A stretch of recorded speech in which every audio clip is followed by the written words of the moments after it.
2025학년도 지방공무원 구국공개 경쟁 임용 필기시험 해설 작업 좀 해보겠습니다. 이건 이제 이론 시간에 우리 기출 보는 거의 마지막 단계쯤 생각하시면 돼요. 그러니까 어떤 식으로 문제가 나왔구나. 이제 한번 나라면 어떻게 풀 수 있겠구나. 이제 이런 느낌이 좀 들어야 되고요. 자, 1번. 다음 설명에 해당하는 용어는 여러 개 텍스트에 공통적으로 출현하는 고빈도어들로 색인과 검색 시 주제로서 가치가 없는 단어. 이런 애들이 대부분 다 뭡니까? 불용어죠. 사용되지 않는 단어들. 스태밍은 어근 처리하는 거고요. 그 다음에 형태소는 불용어 정말 중요한 단어들이죠.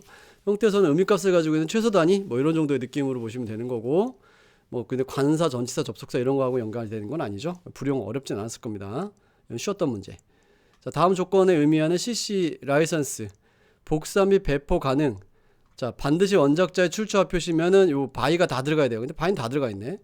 저작물 변경 또는 2차적 저장 생산 시 반드시 원작자의 출처 표시. 저작물 변경 또는 2차적 저작물 생산 가능. 이건 뭐죠? SA인데요. 바뀐 건 SA라는 소리인데요. 그죠? 그 다음에 상업적 이용 불가능. NC가 꼭 들어가야 되는 얘기죠. 바이 NC는 그냥 들어가야 되네.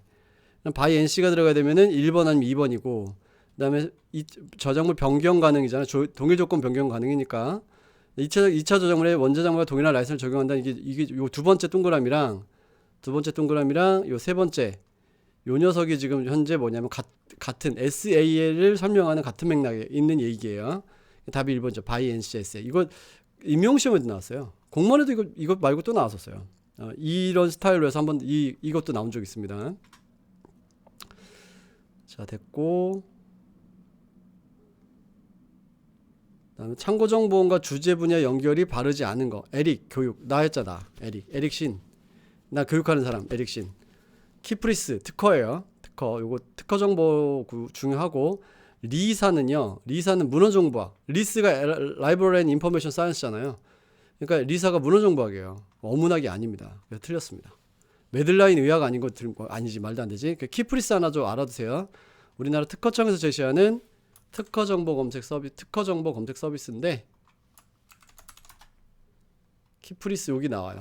여기 보이죠? 페이지로는 168페이지에 키프리스 있습니다. 자, 됐고. 4번. 서지교육에 대한 설명으로 옳지 않은 거. 서지교육 하면은 우리 이제 어디서 나오냐면 이용자 교육에서 오리엔테이션, 도서관 이용교육, 서지교육, 그 다음에 리터러시 이제 이렇게 나올 때 봤던 거죠. 도서관의 물적 경계와 기관적 한계를 넘어선 내용을 교육한다. 그래서 도서관 이용자 교육은 도서관 활용에 대한 내용이지만 이걸 벗어나서 또 더 넓은 범위의 교육으로 끌고 가기 위해서는 서지교육이 필요한 거죠. 그 얘기였고, 그 다음에 다양한 교육 내용이 필요해지면서 특정 주제에 관심 있는 전문적인 이용자들 대상으로 하는 이용자 교육을 지칭하게 됐고, 그래서 특정 대상 목적을 가지고 있는 사람들 이제 이런 거에서 대학원 생각하면 되게 쉽다고 얘기 말씀드렸을 거예요.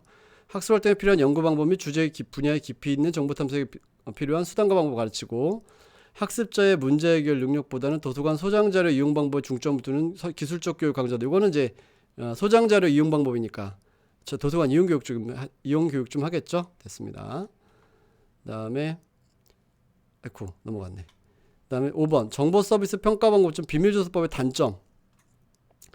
실제 정보 서비스의 상황과 큰 차이가 발생할 수 있다. 이거는 옳지 않은 것이, 단점은 옳지 않은 것이죠. 이거 우리가 뭐라 봤던 거죠? 호손 효과. 공개에서의 단점에서 나왔던 거죠. 그러니까 비밀의 단점이 아니라 공개 평가의 단점이었죠. 대리용자의 교육이 있어야 되고, 평가자에 대한 사실 부정적 인식이 가중될 수 있고, 그러니까 또 비밀리에 모르게 누구 속이고 뭐 이런 거 부정적일 수 있다는 얘기겠죠. 사실가 모르게 진행되기 때문에 윤리적 문제가 있을 수 있었죠. 뭐 됐습니다. 5번 답은 1번. 지금까지 쉬웠죠? 자, 그 다음에 6번. 참고정보원의 유형에 관계없이 일반적으로 적용할 수 있는 평가 기준이 아닌 것은. 자, 일반적 적용 기준이요. 일반적. 참고정보원의 유형에 관계없이 일반적인 평가 기준이 아닌 것. 이 라이선스는 여러분 뭐죠? 전자자원에 특히 들어가는 거예요. 단행본을 사고 이런 참고정보원 단행본 참고정보원 살 때 라이선스 맺는 게 아니잖아요. 그렇죠? 라이선스 계약하는 게 아니죠. 그러니까 이건 되게 거리가 먼 거지. 이렇게 봐야 돼요. 그래서 이 권위, 형식 이런 거 나오는 분 있죠. 라이선스나 이런 애들은 참고정보원에 어디쯤 나오냐면 참고정보 위로 올라가야 되겠다.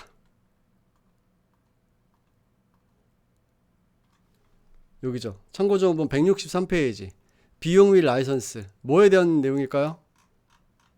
전자자원이죠. 전자자원에 적용되는 내용이에요.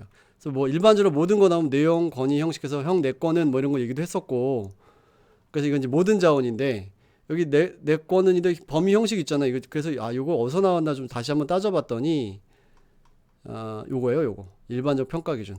그렇죠. 일반적 평가 기준 형식, 권위, 신뢰성, 범위, 최신성, 취급, 배열, 뭐 독창성 이거였죠.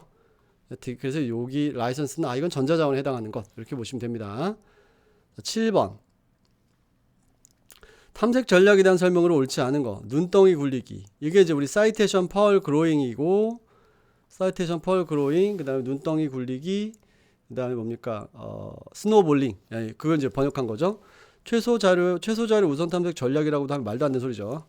정보 검색을 위한 준비가 필요하다. 이거 하여튼 최소 자료 우선 탐색 아니에요. 최소 자료 우선 탐색하려면은 특정 개념 패시 우선 탐색 전략하고 이제 같은 맥락 안에서 막 움직이는 패시 수정 전략이에요. 그래서 패시 수정 전략 쪽에 들어가는 개념이라서 여기 있죠. 여기 페이지는 270페이지. 270페이지에 보면은 특정 개념 패시 우선 탐색 있고 최소 자료 패시 우선 탐색 있잖아요. 그래서 다른 개념입니다. 눈덩이 굴리기는 사이테이션 펄 그로잉, 인용색인 확장 검색 전략. 일부러 그거 말 뺀 것 같아. 눈덩이 굴리기라고 바꿔가지고. 특정 패시 우선 전략은 원하는 결과를 얻었다고 해서 판단되면 그 시점에 탐색 종료할 수 있었죠. 점진 분할은 넓은 개념으로 시작해서 다양한 제한 기법을 사용해서 좁혀가는 방법이었고, 블록 설정 전략은 개념 분석 단계에서 식별된 단어들과 단위 개념별로 탐색이 완성된 후에 적절한 불리한 연설을 이용해서 모든 세트를 결합한다. 그러니까 블록 만들기 전략은 개념 분석 단계에서 식별된 단일 개념별로 탐색이 완성된 후 이렇게 묶음이 만들어진 후 이거를 불련으로 이렇게 종합을 해가지고 만든다. 이런 뉘앙스로 보시면 될 것 같아요. 말이 조금 어렵네요. 자, 7번 답은 1번이고요. 8번 다음 조건에서 질의에 대한 재현율 퍼센티지 한번 보시면, 그러니까 재현율이라고 하는 건 어떻게 봐야 되죠? 전체 적합 문헌 중에서 검색되어 나온 적합 문헌이죠. 그럼 축적된 전체 문헌수 얘는 해당 없고, 축적된 전체 적합 문헌수 200개 이거 맞네. 요거 일단 잡아주시고, 검색된 부족한 문헌수 검색된 부족한 문헌수, 검색된 적합 문헌수 미안합니다. 검색된 적합 문헌수 120개니까 이거네. 이거 두 개만 가지고 계산하면 되겠네요. 그쵸? 그러면 요거 약분하면 100분의 60 되겠죠? 그럼 60%. 답 3번. 되게 쉬운 문제네. 이번에 임용에서는 약간 이제 한번 나온 적이 있는데, 이번에 임용에서 재밌게 나온 문제가 문헌 집단 분할표를 그리면은 답이 딱 나와요. 근데 이렇게 따져가면서 그리는 시간이 걸리는 그런 정도의 문제였었어요. 뭐 하여튼 재밌는 문제입니다. 이거는 그냥 다 조건 중에서 골라서 쓰는 거인 문제고요. 이거 나중에 문풀 가면 이 정도 문제는 가뿐하게 다 풀어요. 자, 인용색인에 대한 설명으로 옳지 않은 거. 사이트 시어는 NEC 리서치 인스티튜트가 개발한 서비스다. 이거 무슨 말인지 모르겠죠. 이런 거 삼각형 쳐놔봐요. 스코퍼스는 클라리베이트사가 서비스 아니네. 완전 틀렸네. 스코퍼스는 클라리베이트사가 운영하는 게 아니라 엘스비어사가 서비스하는 이죠. 웹데이터 인용색인 기능을 제공한다. 그래서 인용색인도 맞고 한데 제공자가 이름이 틀렸어요. 제공자 이름 틀렸고, KCI는 국내 학술지에 수록된 논문에 대한 각종 서정보 인용정보 제공하고요. SSCI는 사회학 분야 주요 학술지 서정보 인용정보 제공합니다. 사이트 시어는요,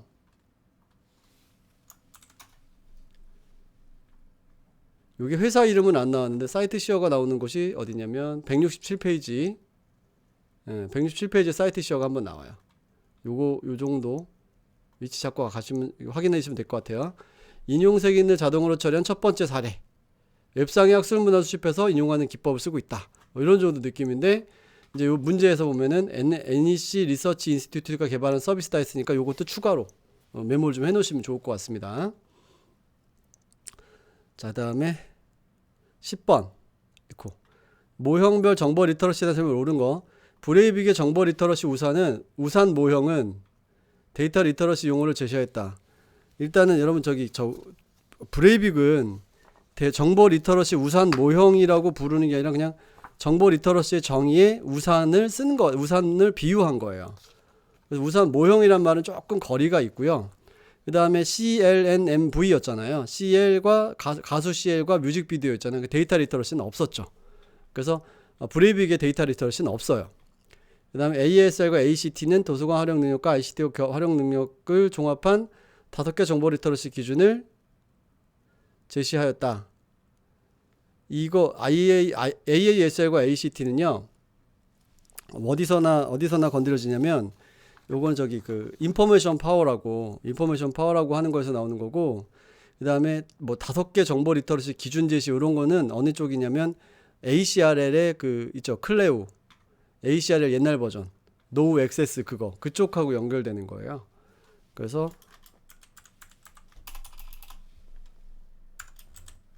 ACRL 한번 찾아가 볼게요.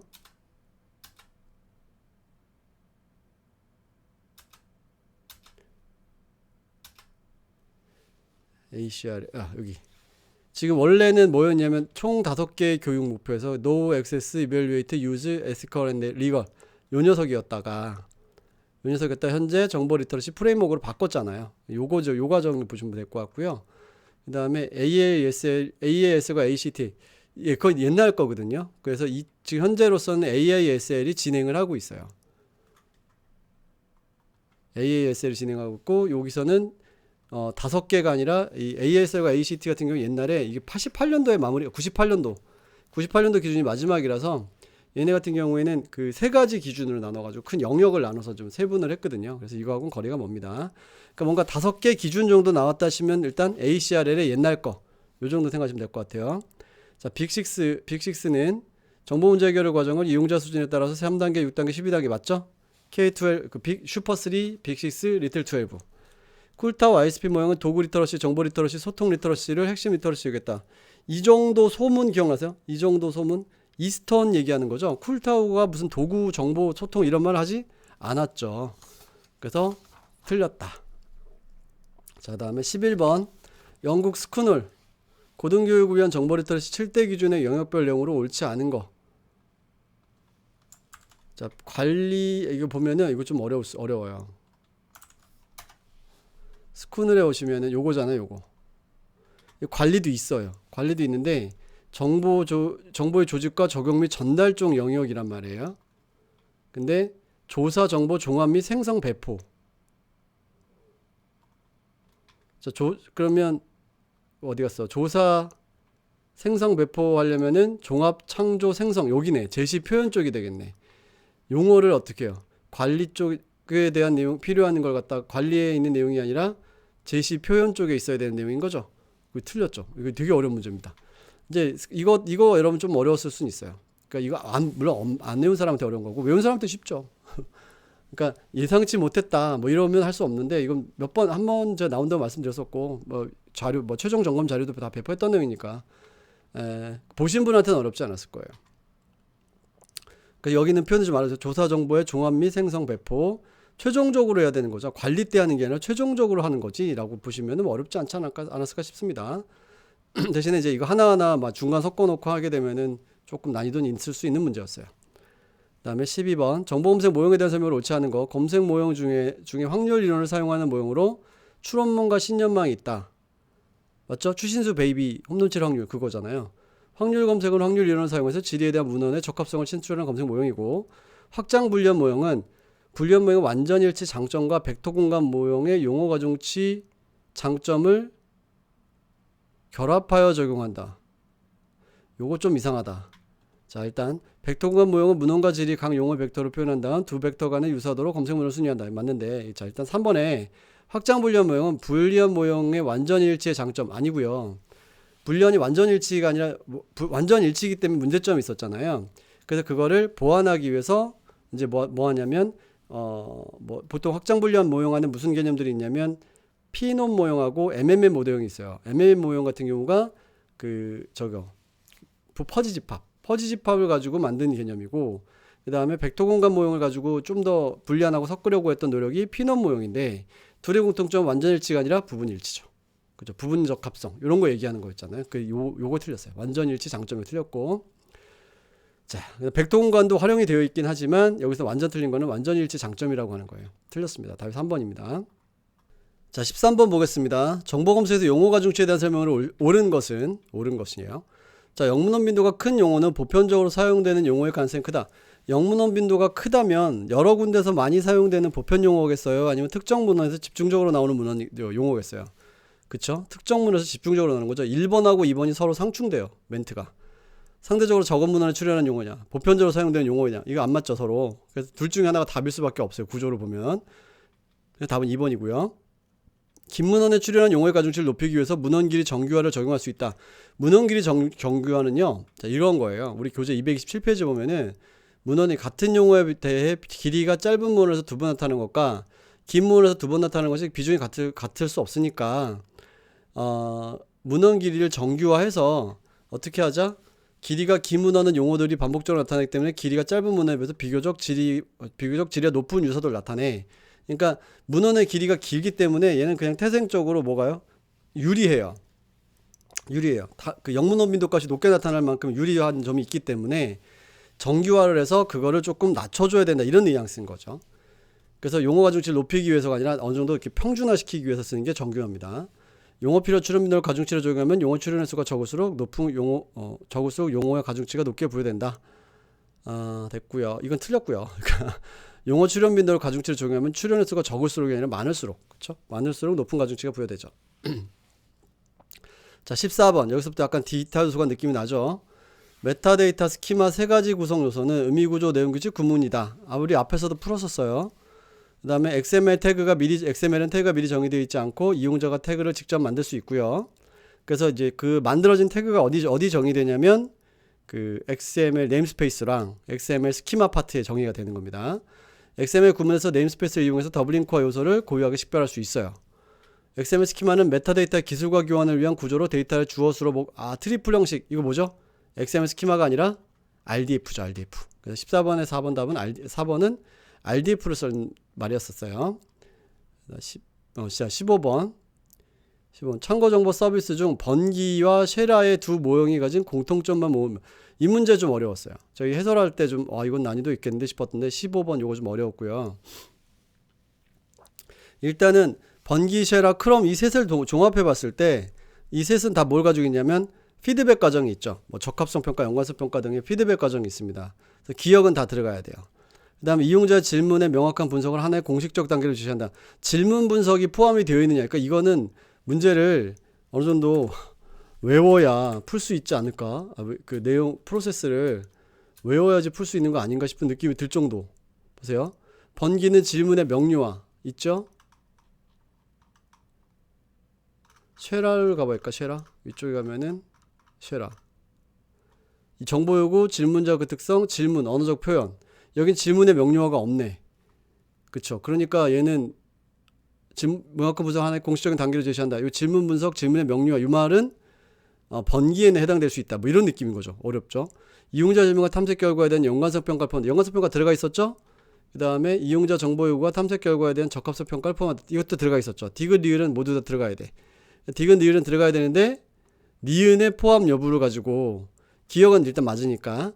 그러니까 기억, 디귿, 리을은 다 같은 맥락 안에 들어가 있어요. 또 하나 더 정리하자면 환류에 대한 얘기, 이제 피드백이잖아요. 번기가 피드백이 좀 더 다이나믹하다고 요 부분 때문에. 요거 피드백이 계속 이렇게 올라가는 과정들 있죠. 이런 것 때문에 환류의 역동성을 표현했다는 표현도 나와요. 환류의 역동성도.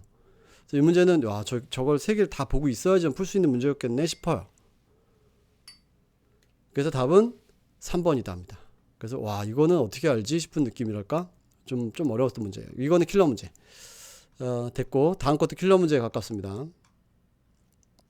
자, 16번. 인용색인의 유용성. 인용색인만으로 검색을 통해 해당 주제에 대한 망라적인 검색이 가능하다, 불가능하다. 그건 안 됐었잖아요. 과거 문헌을 수급하여 다루기 때문에 특정 주제에 대한 역사를 되짚어 볼 수 있을 수도 있죠. 소급해서 올라가니까 트레이닝 되니까 니은 되고요. 어떤 문헌에 찾고자 하는 용어가 출연하지 않아도 인용관계를 통해 풍부한 검색이 돼요.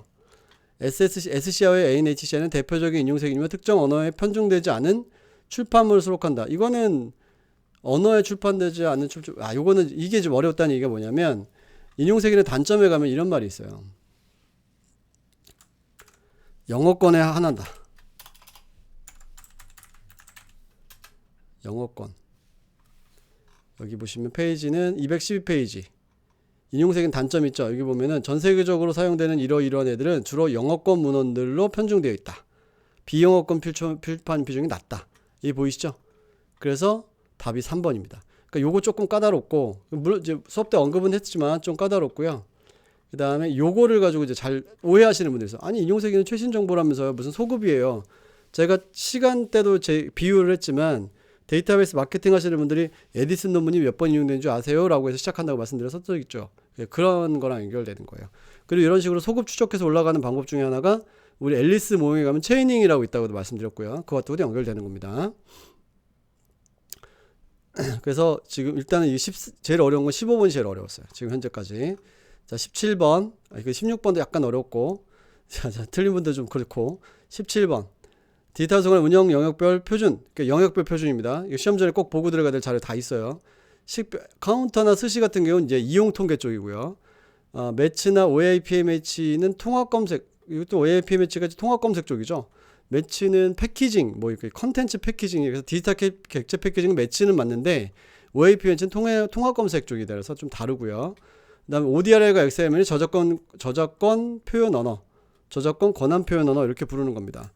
그래서 통합 검색 프로토콜은 SRU, SRW, 지상 9.50 이렇게 나와야 되는데 MPG7은 멀티미디어 쪽 관련된 메타데이터 스키마 이렇게 나와야 돼요. 그래서 XRML 쪽 보시면은 제가 여기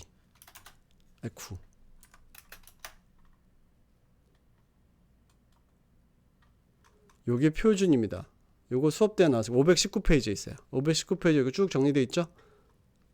통합 검색 프로토콜에 보니까 지상 9.50, SRU, OAP 매치. SRU에 SRW도 됩니다. 그 다음에 매치가 어디 있더라.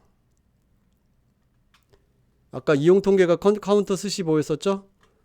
그 다음에 저작권 권한 표현, 저작권 표현은 여기 ODRL, XRM을 나왔고, 시멘틱 앱, 이용자 인증, 컨텐츠, 장서, 컨텐츠, 여기, 컨텐츠에 보니까 MPG7, 이게 멀티미디어 메타데이터 컨텐츠 쪽으로 보시면 되는 거고, 그 다음에 패키징에 가니까 매치 보이죠?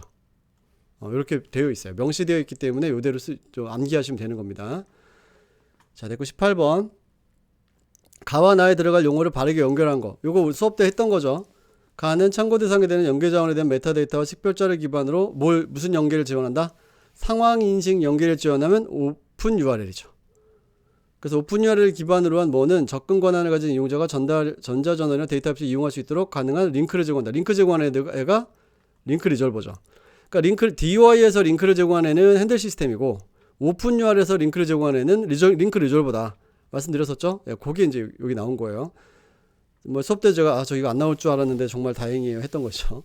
그 다음에 19번. 요거 조금 어려웠을 수 있는 문제인데, 자, 대표적으로 단순히 학습 문헌을 저장하는 사례 기반 학습 방법을 채택하는데, 사례 기반 학습, 그 다음에 학습 문헌은 집합으로부터 입력 문헌과 유사도가 가장 높은 문헌들을 찾아내고, 요게 이제 그 니어스트 네이버라고 해서 아마 이것 때문에 이제 니어스트라고 써놨잖아. 가장 가까운.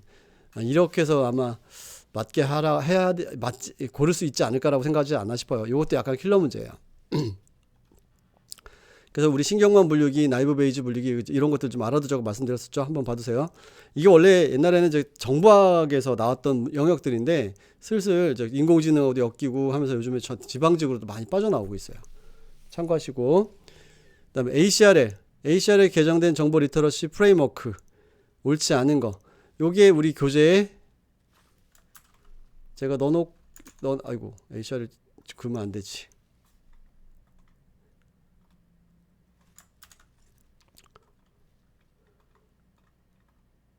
교재 페이지 아까 노우 액세스 나왔던 거 ACR이라고 ASL 나왔을 때 그거 영역이죠. 요거 정보 리터러시 프레임워크. 그래서 뭐 권위 형성과 상황 의존성, 탐구를 통한 연구, 대화를 통한 학술 연구, 탐구를 통한 연구, 대화를 통한 학술 연구 이렇게 들어가 있죠. 그러니까 답은 전략적 연구 성과 평가. 이게 틀렸죠. 이건 이제 외우지 않으면 못 푸는 문제라서 꽤 어려웠던 문제입니다. 그러니까 이제 본 사람과 안 본 사람의 차이가 나는 문제들인 거죠. 이거는 뭐 숙달 뭐 이런 것보다는 안다 모른다 깊이 있는 숙달 이런 건 아니에요. 이렇게 넓게 여긴 이렇게 있었지 여기 이렇게 있었지 이렇게 얼개가 전체적으로 나와줘야 되는 거예요. 정보사는 정말 이렇게 넓어요. 저도 어느 순간 보다 보면 와 여기까지 나온단 말이야 싶을 때도 있고 특히 15번 같은 경우에 그렇죠. 그런 좀 어려움도 있는 문제이긴 했습니다. 그래서 원래 이런 문제들은 100점을 피하기 위한 문제들이 나와요. 그러니까 그런가 보다 하고 푸셔야 됩니다. 이것까지 다 맞추려고 만약에 저 구석에 있는 거 너무 파가지고 다니면 이제 물론 문풀 때도 잔소리 하겠지만 구석에 있는 거 너무 집중해가지고 다니다 보면은 구석 문제 맞춰도 진짜 쉬운 문제 놓치는 경우가 많아요.